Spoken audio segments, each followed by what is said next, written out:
Friends, Sanjay sir. Class 9 के physics में gravitation chapter है, रिलेशन 3 है। उसमें एक्सेलरेशन ड्यू टू ग्रेविटी पिछले वीडियो में हमने बताया था, उसका वैल्यू भी हम आपको निकाल के दिखाए थे। आज एक्सेलरेशन ड्यू टू ग्रेविटी का वेरिएशन हम बताएंगे कि एक्सेलरेशन ड्यू टू ग्रेविटी का वेरिएशन क्या होता है।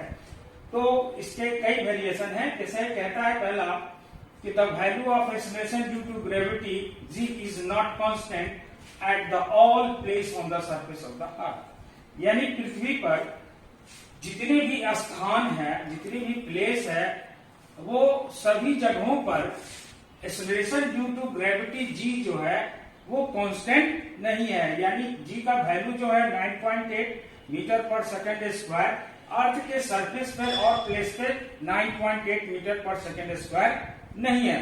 कहीं डाउन में जाइएगा तो कम हो जाएगा और अप में जाइएगा तो उसी तरह से ऊंचाई स्थान पे जो है जी का वैल्यू कम होगा। तो ये सभी जगहों पर जो है जी का वैल्यू जो है डिफरेंट टाइप का होता है ना, ये कांस्टेंट नहीं है। इसके पीछे जमीन का ऊंचा नीचा कारण है ना। और जैसे पैसिफिक ओशियन का जो सरफेस आप लीजिएगा, उसमें वाटर अगर निकाल लीजिए तो वहां जी का वैल्यू कम है, क्योंकि पैसिफिक ओशियन बहुत ज्यादा गहराई है, तो ज्यादा गहराई पे जाने पे जी का वैल्यू कम होता जाएगा। नंबर 2 पॉइंट्स कहता है the value of expansion due to gravity g of the earth depend on the value of gravitational constant G. Acceleration due to gravity small g का जो अर्थ का है वो डिपेंड करता है the value of gravitational constant G, mass of the earth and radius of the earth. Radius of the earth का मतलब हो गया डिस्टेंस, जितने ऊपर आप जाइएगा है ना, इनसाइड जाइएगा या आउटसाइड जाइएगा, तो वो जो है उसके ऊपर डिपेंड करता है। As a gravitational constant capital G and the mass of the earth is always constant. ये ग्रेविटेशनल कांस्टेंट जो है capital G and the mass of the earth जो है हमेशा कांस्टेंट होता है, ये कभी चेंज नहीं होता। जैसे ग्रेविटेशनल कांस्टेंट का वैल्यू क्या होता है 6.7 into 10 to the power minus 11 newton metre square and the mass of the earth is 6 into 10 to the power 24 kg। तो ये मास ऑफ द अर्थ हमेशा जो है इक्वल होता है, कभी कांस्टेंट होता है, ये चेंज नहीं होता है। नंबर 3 पॉइंट कहता है the radius of the earth at the pole is minimum and the value of ji is maximum at the pole. जब हम अर्थ के पोल पे जाएंगे तो वहां तो जी का जो वैल्यू होगा पोल पर वो मैक्सिमम होगा, है ना। तीसरा है फोर्थ नंबर है the radius of the earth is maximum. अगर अर्थ का रेडियस जो है बहुत ज्यादा है, मैक्सिमम है at the equator, so the value of ji is minimum at the equator. तो जी का वैल्यू जो है इक्वेटर पे मिनिमम होता है, ठीक है ना। तो जी का वैल्यू क्या होता है small g is equal to capital G यानी inverse gravitational constant into mass of the earth upon radius of the earth, r square हो गया। नंबर 5 कहता है if the distance from the centre of the earth increases. अगर हम किसी भी object का, किसी भी बॉडी का जो है डिस्टेंस को इंक्रीज करते हैं सेंटर ऑफ द अर्थ से, तो value of ji is decreases. तो जी का जो वैल्यू है वो घटता जाएगा। ये कैसे होगा तो हम आपको बताते हैं। तो हम सभी जानते हैं कि अर्थ जो है एक स्फेरिकल शेप यानी सर्कुलर पार्ट में गोल है। यानी दूसरे प्लैनेट से जब हम इसको देखेंगे तो अर्थ जो है एक सर्कुलर एरिया यानी स्फेरिकल दिखाई देगा, लेकिन ऐसा नहीं है। अर्थ जो है वो ओवल शेप यानी ये ओवल शेप में है, अंडाकार टाइप का है, ओवल शेप, ठीक है, ओवल शेप में है ना। और यहाँ पे देखिए ये है सेंटर ऑफ द अर्थ, ठीक है। और जब ओवल शेप में रहेगा तो क्या होगा कि इस सेंटर से इक्वेटर की डिस्टेंस जो है वो ज्यादा होगा। और जब पोल को आप लीजिएगा, साउथ पोल और नॉर्थ पोल को जब आप लीजिएगा, है ना, साउथ पोल और नॉर्थ पोल को लीजिएगा तो यहाँ पे देखेंगे क्या कि सेंटर ऑफ द अर्थ से साउथ पोल और नॉर्थ पोल की दूरी डिस्टेंस जो है वो क्या है, एक शॉर्टेस्ट है, इक्वेटर के अपेक्षा, है ना। ऐसी स्थिति में यहाँ पे जो जी का जो वैल्यू है पोल पे वो क्या हो जाएगा, मैक्सिमम, ठीक है ना। और इक्वेटर पे क्या हो जाएगा, जी का वैल्यू मिनिमम। तो इस तरह से जो है हम जी का वैल्यू को ध्यान देंगे। और चूंकि हर जगह पे, चूंकि कहता है जी का वैल्यू हर प्लेस पे डिफरेंट होता है। मान के चलिए कि यहाँ पे ओशियन है, ठीक है ना। तो ओशियन से यहां से सेंटर से और ये ओशियन सरफेस की दूरी क्या हो गया, शॉर्ट हो गया। ऐसी स्थिति में यहाँ जी का वैल्यू दूसरा हो जाएगा। अब कोई माउंटेन एरिया पे हम चले जाए, माउंटेन एरिया माउंट एवरेस्ट पे चले, ऐसी स्थिति में जी का जो वैल्यू है यहाँ पे दूसरा हो जाएगा, कम हो जाएगा। अब देखेंगे क्या कि जी का वैल्यू जो कहता है, लास्ट पॉइंट कहता है कि if the distance from the centre of the earth increases then the value of ji is decreases. तो ये कैसे होता है, तो आइए हम देखते हैं कि जब हम अर्थ सरफेस पे रहते हैं, अर्थ पे, ये अर्थ सरफेस हो गया, अर्थ सरफेस हो गया। तो अर्थ सरफेस से रहते हैं तो हमारा जी का वैल्यू क्या होता है, 9.8 मीटर पर सेकंड स्क्वायर, ठीक है। लेकिन जब इससे हम 200 किलोमीटर की ऊंचाई पे जाते हैं तो कितना होता है, 200 किलोमीटर पे, तो जी का वैल्यू हो जाता है, तो यहाँ अर्थ सरफेस पे जी का जो वैल्यू कितना है, 9.8 मीटर पर सेकंड स्क्वायर।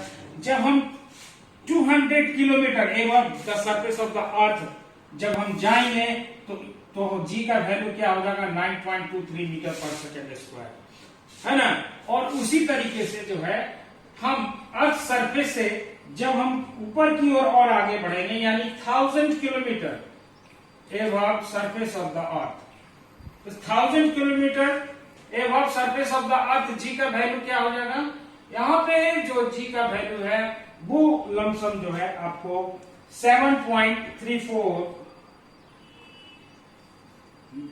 मीटर पर सेकंड स्क्वायर 1000 किलोमीटर पे।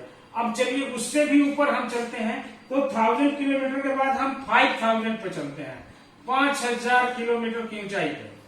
5000 किलोमीटर की ऊंचाई पे जब हम अर्थ सरफेस से ऊपर जाएंगे तो यहाँ पे जी का वैल्यू क्या हो जाएगा, यहाँ पे जी का वैल्यू हो जाएगा 5000 किलोमीटर के ऊंचाई पे 3.08 मीटर पर सेकंड स्क्वायर, ठीक है।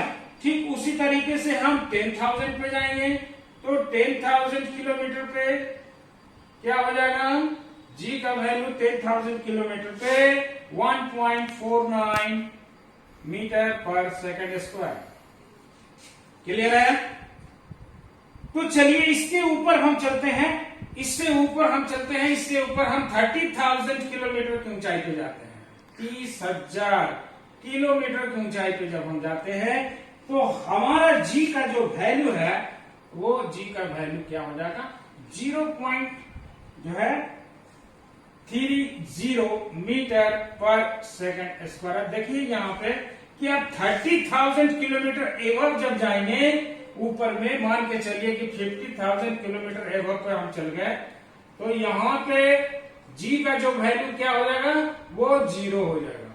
जी का वैल्यू क्या हो गया, 0। तो हम यहाँ पे देखिए 5 नंबर पॉइंट क्या कहता है, if the distance from the centre of the earth is increased. यहाँ पे डिस्टेंस ऑफ द अर्थ से जो बॉडी का डिस्टेंस है वो इंक्रीज कर रहा है, 200 से 1000, 1000 से 5000, 5000 से 10,000, 10,000 से 30,000, 30,000 से 50,000, 40,000। तो डिस्टेंस इंक्रीज कर रहा है, लेकिन वैल्यू ऑफ जी इज क्या हो रहा है, डिक्रीजेज हो रहा है। अब यहाँ पे 9.8 था, यहाँ पे क्या हो गया 9.23 कम हो गया, यहाँ पे क्या हो गया 7.34, यहाँ पे जी का वैल्यू कितना आया 3.08, यहाँ पे जी का वैल्यू कितना है 1.49 मीटर पर सेकंड स्क्वायर। इसी तरीके से जी का वैल्यू 0.30 मीटर 30 किलोमीटर ऊंचाई पे। And the last point of acceleration due to gravity, g value is 0, है ना। तो अपर साइड में ये जी का वैल्यू 0 होगा, जिसके कारण वस्तु जो है, ऑब्जेक्ट जो है, प्लैनेट जो है या स्पेसक्राफ्ट जो है वो क्या होता है कि स्पेस में टंग जाता है, वो अब नीचे की ओर ग्रेविटेशनल फोर्स उस पर लगेगा नहीं तो गिरेगा नहीं। और ऐसी स्थिति में अर्थ हो, मून हो या जो भी स्पेस क्राफ्ट हो, ये स्पेस में क्या होता है, पूरे ब्रह्मांड में ये सब टिका हुआ है, जीरो पे स्थिर है एकदम, ठीक है। तो उसी तरीके से इनसाइड द अर्थ, अगर हम अर्थ के अंदर जाएंगे, है ना, जैसे यहाँ पे अर्थ है, ये अर्थ हो गया, और यहाँ पे अगर g का वैल्यू 9.8 मीटर पर सेकंड स्क्वायर है, ठीक है, तो इनसाइड द अर्थ यहाँ पे कोर होता है इनसाइड में, तो कोर पे क्या होगा, कोर पे जैसे जैसे हम जमीन खोदकर सेंटर की ओर, कोर की ओर बढ़ेंगे, g का वैल्यू कम होता जाएगा, and the last point at the centre of the earth g का वैल्यू कितना हो जाएगा, g का वैल्यू 0 हो जाएगा, है ना। तो इस तरीके से एवं the surface of the earth g का वैल्यू 0 होता है, and the centre of the अर्थ यानी कोर पर g का वैल्यू 0 हो जाता है, ठीक है ना। तो इस तरह से हम g का वैल्यू को हम हमेशा याद रखेंगे कि कब कहां होता है, किस तरह से होता है, ठीक है ना।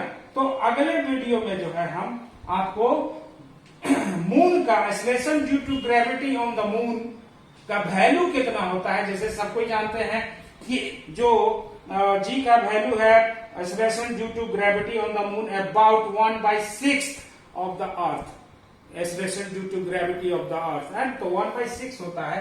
लेकिन 1/6 क्यों होता है, इसकी कैलकुलेशन करना पड़ेगा ना, कैलकुलेशन करके हम जानेंगे कि acceleration due to gravity on the moon 1/6 है या नहीं है। तो ठीक है, अगले वीडियो में मिलते हैं, थैंक यू।